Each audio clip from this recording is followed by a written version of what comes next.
Global পয়েন্টের আন্তর্জাতিক সংবাদে আপনাদের স্বাগতম। আজকের প্রতিবেদনে রয়েছে পাকিস্তানের সাম্প্রতিক রাজনৈতিক অনিশ্চয়তা, দক্ষিণ এশিয়া থেকে আমেরিকা পর্যন্ত বিভিন্ন দেশের গুরুত্বপূর্ণ আন্তর্জাতিক আপডেট এবং প্রাকৃতিক দুর্যোগ সংক্রান্ত মূল্যায়ন। প্রথমে পাকিস্তানের সাম্প্রতিক পরিস্থিতি। সাবেক প্রধানমন্ত্রী ইমরান খানকে ঘিরে সামাজিক যোগাযোগ মাধ্যমে বিভিন্ন গুঞ্জন ছড়িয়ে পড়ায় দেশটির রাজনৈতিক অঙ্গনে নতুন করে অস্থিরতা তৈরি হয়েছে। আন্তর্জাতিক সংবাদ মাধ্যমগুলো বলছে এসব তথ্যের বিষয়ে কোনো স্বীকৃত সূত্র এখনো নির্দিষ্ট কিছু নিশ্চিত করেনি। ফলে বিষয়টি নিয়ে বিভ্রান্ত এড়াতে সরকার ও বিরোধী শিবির উভয়ের পক্ষ থেকেই অফিসিয়াল তথ্য পাওয়ার অপেক্ষা বাড়ছে। এদিকে ইমরান খানের দল পিটিআই জানিয়েছে তারা সংসদীয় কমিটির জরুরি বৈঠক ডেকেছে এবং দলীয় নেতারা স্বচ্ছ তথ্য প্রাপ্তি নিশ্চিত করতে আরো আলোচনার আহ্বান জানিয়েছে। দেশটির রাজনীতিতে যে অনিশ্চয়তা তৈরি হয়েছে তা সামাজিক স্থিতি ও প্রশাসনিক কার্যক্রমকেও প্রভাব ফেলছে বলে মূল্যায়ন বিশ্লেষকদের। বাংলাদেশের সম্পর্কিত আরেক খবর, পলাতক সাবেক প্রধানমন্ত্রী শেখ হাসিনা একটি সাক্ষাৎকার প্রকাশকে কেন্দ্র করে দিল্লির একাধিক গণমাধ্যমে ব্যাপক আলোচনা সৃষ্টি হয়েছে। সাংবাদিকতার মান যাচাই, যোগ্যতা এবং উপস্থাপনা নিয়ে ভারতের ভেতরে নানামুখী প্রতিক্রিয়া দেখা দিয়েছে। আন্তর্জাতিক মিডিয়া পর্যবেক্ষণ সংস্থাগুলো বলছে রাজনৈতিক ব্যক্তিদের সাক্ষাৎকার প্রচারে দায়িত্বশীলতা এবং নিরপেক্ষতার মান বজায় রাখা গণমাধ্যমের জন্য অত্যন্ত গুরুত্বপূর্ণ। এবার দক্ষিণ আমেরিকা ভেনেজুয়েলা নিয়ে আন্তর্জাতিক আপডেট। দেশটির আকাশসীমা সাময়িক বন্ধ রেখে যাওয়ার পর ওয়াশিংটন এবং কার্কসের মধ্যে কূটনৈতিক সম্পর্ক আরো জটিল আকার নিয়েছে।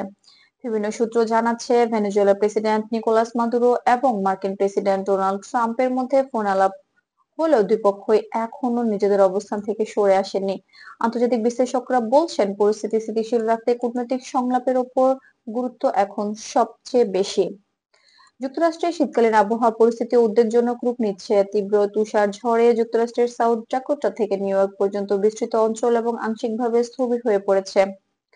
স্থানীয় তরুণী সেবাগুলোর তথ্য অনুসারে দুঃখজনক ঘটনা প্রায় শিকার হয়েছে শতাধিক গাড়ি এবং প্রায় 5.5 কোটি মানুষ প্রতিকূল আবহাওয়ার কারণে স্বাভাবিক জীবনযাত্রার বিঘ্নের সংখ্যায় ঘটছে। আবহাওয়া বিশেষজ্ঞরা বলছেন আগামী কয়েকদিনের মধ্যে পরিস্থিতি আরো চ্যালেঞ্জ তৈরি করতে পারে, তাই বাসিন্দাদের বাড়তি সতর্কতা অবলম্বনের পরামর্শ দেওয়া হয়েছে। এদিকে দক্ষিণ এশিয়ার 4টি দেশে শক্তিশালী ঘূর্ণিঝড় ডিটওয়াহর প্রভাব ভয়াবহ রূপ নিয়েছে। প্রবল বাতাস, তীব্র বন্যা এবং ভূমিধসে বহু মানুষের প্রাণহানি ও ক্ষয়ক্ষতি হয়েছে বলে আন্তর্জাতিক দুর্যোগ পর্যবেক্ষণ সংস্থাগুলো জানিয়েছে। শ্রীলঙ্কার এই ঘটনাকে দেশটির সাম্প্রতিক ইতিহাসের সবচেয়ে বড় প্রাকৃতিক দুর্যোগগুলোর একটি হিসেবে বিবেচনা করা হচ্ছে। উদ্ধার কাজ জটিল হলে পড়ায় বিভিন্ন আন্তর্জাতিক সহায়তা সংস্থা মাঠ পর্যায়ে কাজ করছে। বিশেষজ্ঞদের মতে জলবায়ু পরিবর্তনের প্রভাবে এমন চরম আবহাওয়া ঘটনা আগামী বছরগুলোতে আরো বৃদ্ধি পেতে পারে। আন্তর্জাতিক অঙ্গনে এসব ঘটনার পাশাপাশি বিভিন্ন দেশের কূটনৈতিক সম্পর্ক, অর্থনীতি এবং নিরাপত্তা পরিস্থিতিকে কেন্দ্র করে বৈশ্বিক আলোচনার মাত্রাও বাড়ছে। সঠিক তথ্য নিশ্চিত করা, মানবিক সহায়তা শক্তিশালী করা এবং আঞ্চলিক স্থিতিশীলতা বজায় রাখা এসবই এখন আন্তর্জাতিক সম্প্রদায়ের মূল অধিকার। গ্লোবাল পয়েন্টের আজকের আন্তর্জাতিক সংক্ষিপ্ত সংবাদ এখানেই শেষ করছি। বিশ্বজুড়ে গুরুত্বপূর্ণ ঘটনাবলী নিরপেক্ষ যাচাইকৃত খবর পেতে গ্লোবাল পয়েন্ট চ্যানেলটি সাবস্ক্রাইব করে সঙ্গেই থাকুন। ধন্যবাদ।